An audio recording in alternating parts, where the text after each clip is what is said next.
Hey guys, what's up?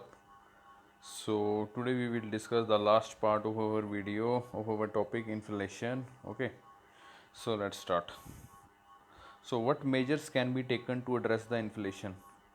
Inflation को address करने के लिए क्या क्या मेजर अपनाने चाहिए? Basically there are three policy measure. The first one is monetary policy measure, second one is physical policy and the third one is administrative policy measure. Okay, so let's discuss one by one. First one is monetary policy measure. You already know that it is taken by the RBI. RBI use basically a dear money policy. Okay, sir होता क्या है sir? Inflation का मतलब क्या होता है? Inflation मतलब महंगाई. महंगाई में क्या होता है? महंगाई क्यों होती है sir? Because there is a increase in money supply. तो आरबीआई का काम क्या है? To reduce the money supply. अब उसको रिड्यूस कैसे करेगा, उसको कम कैसे करेगा मनी सप्लाई को? By using its dear money policy. और डियर मनी पॉलिसी में क्या करेगा? By raising the key policy rates like bank rates, repo rate, SLR, CRR and so on. Okay, monetary policy is effective only to address the demand pull factor. Just remember this thing.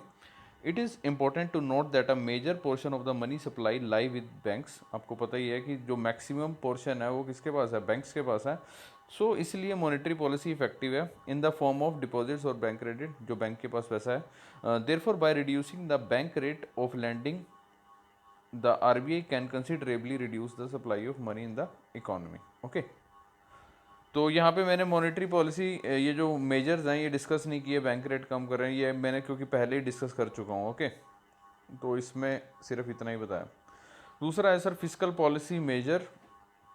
Physical policy measure correspond to the basically tax related measures taken by the government to control inflation. That is to money supply. Money supply को कम करना है. Confined only to reducing the indirect taxes. More often, government reduce import duties on a large number of essential commodities like edible oil, vegetable oil, wheat, rice, pulses, etc. On some of them, import duties even be brought down to zero. कुछ कम करनी है किसी पे import duties और किस पे बिल्कुल ही zero कर देंगे. However, this had only marginal impact on controlling the inflation. Just remember this thing. Okay, it has marginal impact on controlling the inflation. There are other physical policy measures taken by the government. Aim वही है basically to reduce the excessive demand. Excessive demand कम करने के लिए क्या करेगी government? Cut in government expenditure. That is withdrawal from the circular flow of money which correct the excess demand. Second one is increase the taxes. Government नए taxes levy करेगी या फिर पुरानों में ही इजाफा करेगी. ठीक है, ताकि लोगों से पैसा गवर्नमेंट के पास आए और मार्केट में वो कम डिमांड करें. क्योंकि एम क्या है basically? To reduce the demand, excessive demand. Government levies new taxes and enhances the rate of prevailing ones to correct a situation of inflationary gap or excess demand. Okay, the third one is public borrowing by government. Public borrowing कैसे करेगी government? Government जाहिर सी बात है अपनी government securities बेचेगी. ठीक है, government securities देगी तो बदले में गवर्नमेंट सिक्योरिटी पे कहेगी हाई इंटरेस्ट रेट लगाती हूँ मैं. ठीक है, हाई इंटरेस्ट है जिससे पब्लिक क्या है गवर्नमेंट सिक्योरिटी खरीदेगी. ठीक है, लोग गवर्नमेंट सिक्योरिटी खरीदेंगे और अपना पैसा गवर्नमेंट को देंगे. जब गवर्नमेंट के पास ही सारा पैसा चला जाएगा तो जाहिर सी बात है पब्लिक के पास पैसा कम रह जाएगा. जब पैसा कम रह जाएगा तो वो डिमांड भी कम करेंगे. Okay, this is public boring bye the government. Last one is surplus budget policy. Surplus budget policy का मतलब क्या है कि गवर्नमेंट अपना एक्सपेंडिचर कम कर दे और जो रिवेन्यू है, जो टैक्सेस हैं वो लेना ज़्यादा शुरू कर दे. Government expenditure should remain less than its income. Income क्या है? रिवेन्यू. गवर्नमेंट जो टैक्स लेती है. Okay, to control the excess demand. The next one is administrative measure. Administrative measure में क्या करेगी? ये भी गवर्नमेंट ही करेगी. Adopted from time to time to improve the availability and distribution. कि भाई देखो कि पीछे से कोई ये तो नहीं कि कोई जमाखोरी कर रहा है. ठीक है, होर्डिंग कर रहा है कोई जिसकी वजह से सप्लाई नहीं प्रॉपर जा रही. ठीक है, ये चीज़ ध्यान रखेगी कि अवेलेबिलिटी की इंप्रूवमेंट करेगी और डिस्ट्रीब्यूशन की. And not to improve production like public distribution system. ठीक है, प्रोडक्शन नहीं करनी उसको. उसको देखना है कि अवेलेबिलिटी, उसकी सामान की अवेलेबिलिटी में क्या दिक्कत है और डिस्ट्रीब्यूशन में क्या दिक्कत आ रही है. ओके, प्रोडक्शन वाइज में कुछ नहीं देखेगी. Strengthening provision of anti black marketing and hoarding act. जैसे मैं पहले बता चुका हूँ, होर्डिंग कोई जमाखोरी कर रहा है. ठीक है, सपोज प्याज कोई इकट्ठे जमाखोरी कर रहा है. ठीक है, जमा करी जा रहा है तो फिर मार्केट में प्याज बिकने बंद हो गए एकदम से, उसने प्याज के दाम बढ़ा दिए हैं. तो इस वजह से तो नहीं हो रही. तो उसमें देखते हैं किस में देखते हैं ये सब? एडमिनिस्ट्रेटिव मेजर्स में. ओके, एक टर्म आती है sir, index of industrial production, लोग इसको इंटर रिलेट कर देते हैं कई बार WPI CPI वगैरह से, ठीक है। तो सर ये चीज़ मैं बता दूं, ये डिफरेंट है। ये क्या है, it does not capture inflation, it capture basically an increase और डिक्रीज इन प्रोडक्शन, कि प्रोडक्शन में देखते हैं वो कितनी कितना इंक्रीज हो रहा है, कितना डिक्रीज हो रहा है basically. It measures the volume changes in the production of an economy, मतलब कितना वॉल्यूम चेंज हो रहा है प्रोडक्शन में, कि पहले सपोज एक प्लांट में 100 यूनिट बनते थे किसी चीज़ के, तो अभी 50 यूनिट बन रहे हैं या 200 यूनिट बन रहे हैं, मतलब किस वजह से इन्फ्लेशन बढ़ रही है बेसिकली, ठीक है। प्रोडक्शन देखनी है उन्होंने बेसिकली, ओके। प्रोडक्शन में जो वॉल्यूम चेंज हो रहा है, okay. Service sector production not counted, इसमें सिर्फ गुड्स की प्रोडक्शन ही काउंट होगी, ये चीज़ ध्यान रखना। Index of industrial production, basically production देखना है इसने, ओके। उसके बाद आता है सर CPI और GDP डिफ्लेटर में क्या डिफरेंस है। मैंने इन्फ्लेशन की फर्स्ट वीडियो यानी जो पार्ट 1 है उसमें अच्छे से डिस्कस किया हुआ, CPI के बारे में भी, GDP डिफ्लेटर के बारे में भी। इसमें हम इन दोनों का डिफरेंस पढ़ेंगे, okay. CPI reflects the price of goods and services brought by the final consumer, जैसे कि मैंने आपको पहले फर्स्ट वीडियो में बताया था, पहले प्रोड्यूसर होता है, उसके बाद होलसेलर होता है, उसके बाद रिटेलर होता है, उसके बाद रिटेलर देता है कंज्यूमर को। तो CPI यानी कंज्यूमर प्राइस इंडेक्स, नाम से क्लियर है ना, कंज्यूमर है तो कंज्यूमर को कौन कितने की चीज़ मिल रही है, यानी it reflect the goods and services brought by the final consumer, जो कंज्यूमर पे कर रहा है इसको, ठीक है। कंज्यूमर को जितने में वो सामान मिल रहा है, ओके, तो वो कैलकुलेट करता है CPI। GDP डिफ्लेटर क्या कैलकुलेट करता है, it reflect the price of all good and services produce domestically, मतलब जितने भी गुड्स एंड सर्विसेज जो डोमेस्टिकली प्रोड्यूस हुए हैं, ये चीज़ ध्यान रखना। इसका example, suppose the price of satellite to be launch by ISRO increases, suppose जो सैटेलाइट इसरो ने लॉन्च किया उसका प्राइस बढ़ जाता है, ठीक है। Even though the satellite is part of the GDP of India but it is not a part of the normal CPI index since we do not consume, क्योंकि हम कंज्यूम नहीं करते ना, इसमें तो वो चीज़ें आएंगी जो कंज्यूम करते हैं, ये चीज़ ध्यान रखना। तो प्रीलिम्स में एक बार क्वेश्चन पूछा गया था, ठीक है, कि सैटेलाइट इसमें इंक्लूड होगी कि नहीं, तो इसमें नहीं इंक्लूड होगी। लेकिन GDP डिफ्लेटर में क्या चीज़ है कि वो सारे गुड्स एंड सर्विसेज जो डोमेस्टिकली प्रोड्यूस होते हैं, ठीक है, क्योंकि मैंने पहले ही बताया था GDP deflator is more comprehensive than CPI। तो इसमें इसमें क्या आएगा, इसमें सैटेलाइट का प्राइस भी आएगा, the price of rise of the ISRO satellite will be reflected in the GDP deflator, ये चीज़ ध्यान रखना। तो GDP डिफ्लेटर में वो गुड्स एंड सर्विसेज आएंगे जो डोमेस्टिकली प्रोड्यूस होते हैं, लेकिन CPI में वो चीज़ें आएंगी जो सिर्फ हम कंज्यूम करते हैं, ओके, ये चीज़ ध्यान रखना। और क्या सर इसमें difference, similarly India produces some crude oil but most of the oil petroleum is imported from the West Asia. As a result, when the price of oil petroleum product changes, it is reflected in CPI basket, क्योंकि oil petrol crude oil वगैरह ये सब हम consume करते हैं ना, इसलिए तो वो बाहर से भी आ रहा है, तो इसमें कंसीडर होगा कंज्यूमर प्राइस इंडेक्स में, ठीक है, in CPI basket as a petroleum products constitute a larger share in CPI, ये चीज़ ध्यान रखना। GDP डिफ्लेटर में ये नहीं होगा consider, the price change of oil products is not reflected much in the GDP deflator since we do not produce much crude oil, क्योंकि हमने GDP डिफ्लेटर में वो चीज़ें काउंट करनी है जो कि डोमेस्टिकली प्रोड्यूस होती है, ओके, ये चीज़ ध्यान रखना।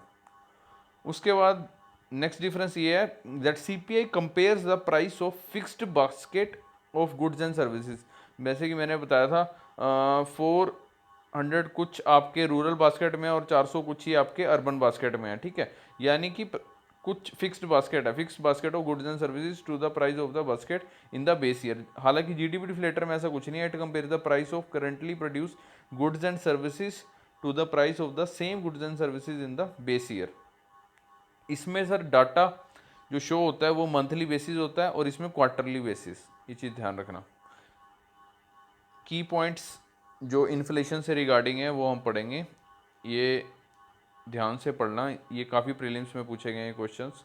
तो inflation act as a regressive tax in an economy, regressive tax का मतलब क्या होता है, रिग्रेसिव टैक्स का मतलब होता है सर कि आपकी इनकम बढ़ेगी तो आपके ऊपर टैक्स कम लगेगा, और आपकी इनकम कम होगी तो आप पे टैक्स ज़्यादा लगेगा।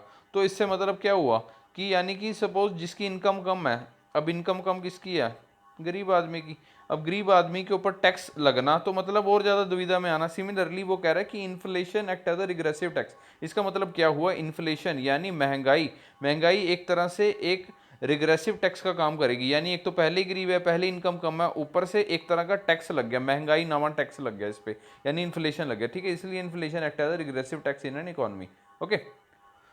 उसके बाद नेक्स्ट पॉइंट ये है reducing income tax increase. Suppose government income tax कम करती है तो इससे क्या होगा, it increase the disposable income of consumer. जाहिर सी बात है ना, गवर्नमेंट इनकम टैक्स कम कर देगी, गवर्नमेंट इनकम टैक्स कम कर देगी, यानी कि अब जो कंज्यूमर है वो मोर और ज़्यादा स्पेंड कर सकता है, यानी जो पहले उसने टैक्स में देने थे पैसे वो अब नहीं देके बजाय वो उस स्पेंड करेगा, और उसकी इसका मतलब क्या है, डिमांड बढ़ेगी, और increase the consumer spending increase the aggregate demand which led to cause inflation. तो आपसे पूछ सकता है कि क्या टैक्स को हम कम करेंगे उससे इन्फ्लेशन बढ़ेगी? यस सर बढ़ेगी, ये चीज़ ध्यान रखना। उसके बाद नेक्स्ट है सर, अगर आप इनकम टैक्स कम करते हैं तो इससे क्या होगा, वहीं sir increase disposable income of the consumer, increase consumer spending, consumer spend करेगा तो इंक्रीज एग्रीगेट डिमांड, और जब डिमांड बढ़ेगी कंज्यूमर की इससे हाई इकोनॉमिक ग्रोथ भी हो सकती है। ठीक है, इसका मतलब ये कैसे होगी हाई इकोनॉमिक ग्रोथ?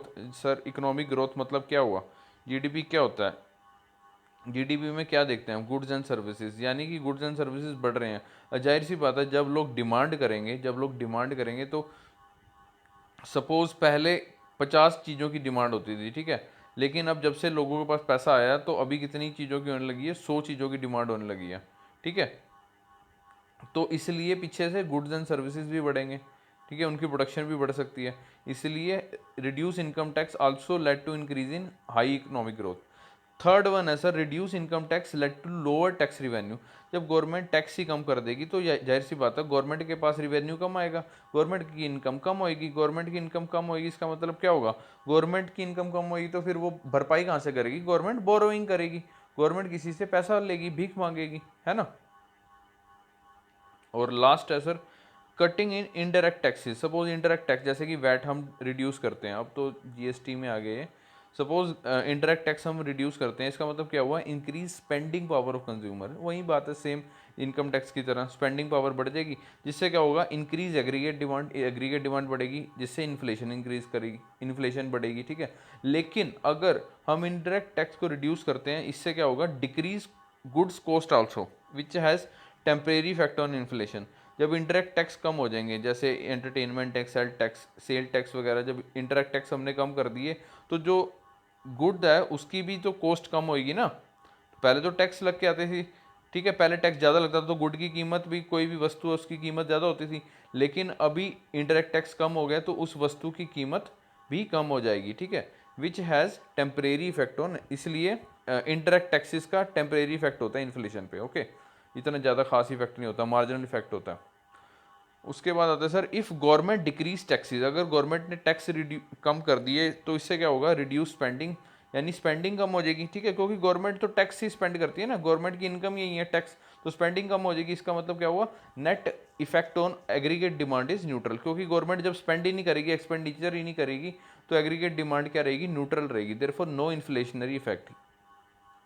उसके बाद नेक्स्ट पॉइंट ये है, if government decrease taxes and increase borrowing. Increase borrowing का मतलब क्या हुआ, टैक्सेस तो कम कर दिए, गवर्नमेंट ने टैक्स कम कर दिया, यानी गवर्नमेंट की इनकम कम होगी, तो जाहिर सी बात है गवर्नमेंट बोरो करेगी। गवर्नमेंट बोरो कैसे करेगी, गवर्नमेंट कहीं से भी बोरो कर सकती है सर, इंटरनल सोर्स या फिर एक्सटर्नल सोर्स। ठीक है, अब जाहिर सी बात है जिनसे को कुछ, जिनसे पैसे लेगी, ठीक है, उनको कल को पैसे भी देने हैं, यानी गवर्नमेंट के ऊपर क्या चढ़ा जाएगा, डेट चढ़ जाएगा, डेट यानी कर्ज चढ़ जाएगा। ठीक है, इस कर्ज को उतारने के लिए गवर्नमेंट क्या करेगी, गवर्नमेंट अपनी गवर्नमेंट सिक्योरिटीज बेचेगी, government security high interest rate पे बेचेगी।